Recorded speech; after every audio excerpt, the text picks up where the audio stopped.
Buongiorno a tutti amici di mattoscacco.com e ben ritrovati in questo nuovo video. Oggi andiamo a vederci questa partita che è stata giocata a Rapid tra Kamsky contro Anand. Questa partita è stata giocata all'interno del match dei candidati ed era una partita di spareggio, quindi è stata giocata Rapid, altrimenti il tempo, la cadenza era molto più lunga. E Anand, giocando col nero, aveva bisogno di vincere, poiché un pareggio non gli sarebbe andato molto stretto, aveva bisogno assolutamente di vincere per andare avanti. Vediamo come è andata la partita. Kamsky apre con D4, cavallo F6, cavallo F3, C5, forse dando la possibilità al bianco di spingere, che invece gioca una tranquillissima C3, G6. Ora l'idea del nero ovviamente è quella di fare pressione al centro in questo modo. Alfiere G5, quindi qui viene giocato una sorta di sistema Londra o sistema Colle, probabilmente si spingerà E3 il prima possibile. Donna B6, Anand subito va a punire questa uscita prematura di questo alfiere facendo pressione sul punto B2 e solitamente queste uscite del alfiere è il modo migliore per punirle in questo modo. Il problema qual è? È che si può giocare donna davanti donna, quindi si propone uno scambio di donne. Ovviamente il nero potrebbe catturare la donna, il bianco va ad impedonarsi, ma ha come compenso la colonna aperta e la pressione su questa colonna aperta, quindi diciamo che c'è compenso in seguito del cambio.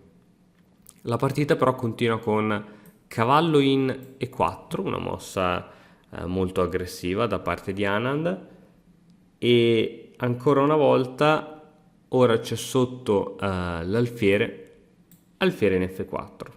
Adesso viene giocata da parte di Anand cavallo C6.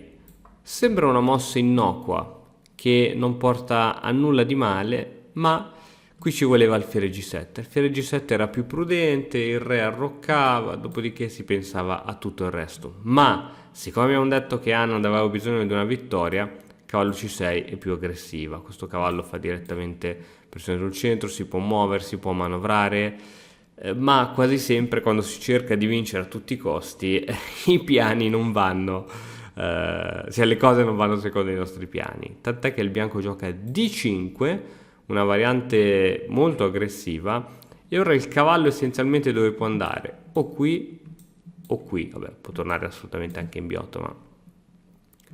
E su cavallo A5 ci sarebbe stato questo tipo di continuazione, donna per donna, pedone per donna, cavallo in BD2, cambio, cambio, e la situazione sarebbe stata questa, assolutamente giocabile.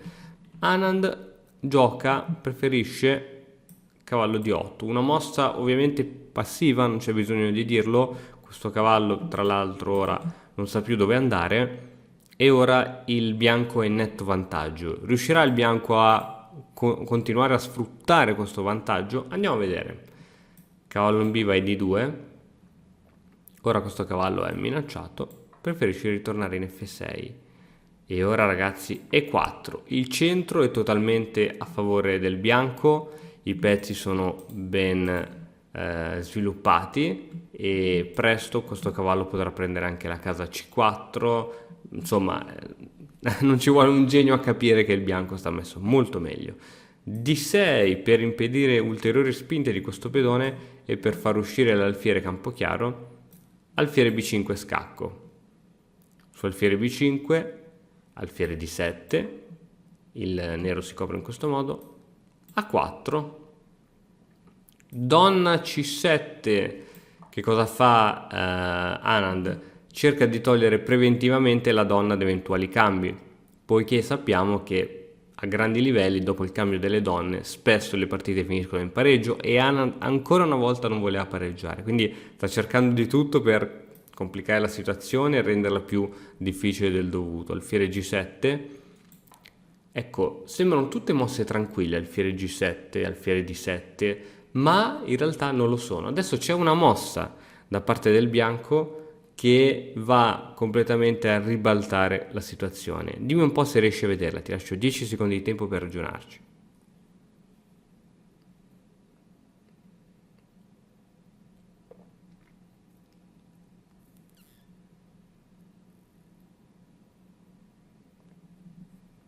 E la mossa in questione è ovviamente E5.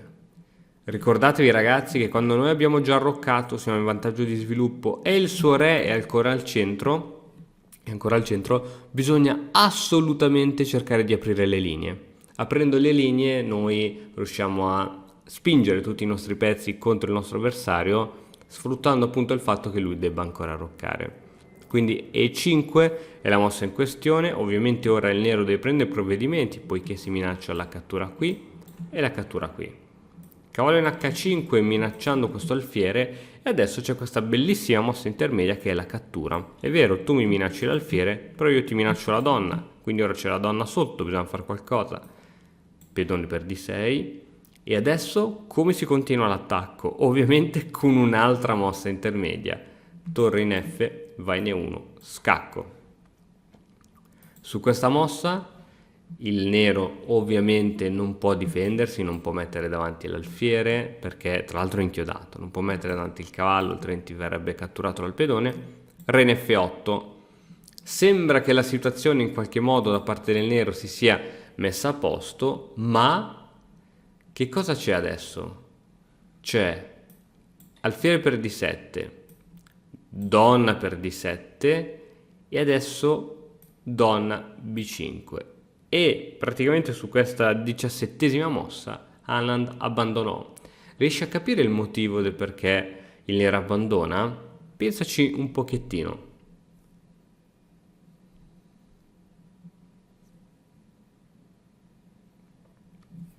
Semplicemente la donna bianca si è messa su questa forte diagonale dove supporterebbe la torre a dare matto. Per esempio se la donna si sposta in C7 ora si scende con la donna o si scende con la torre e si dà matto.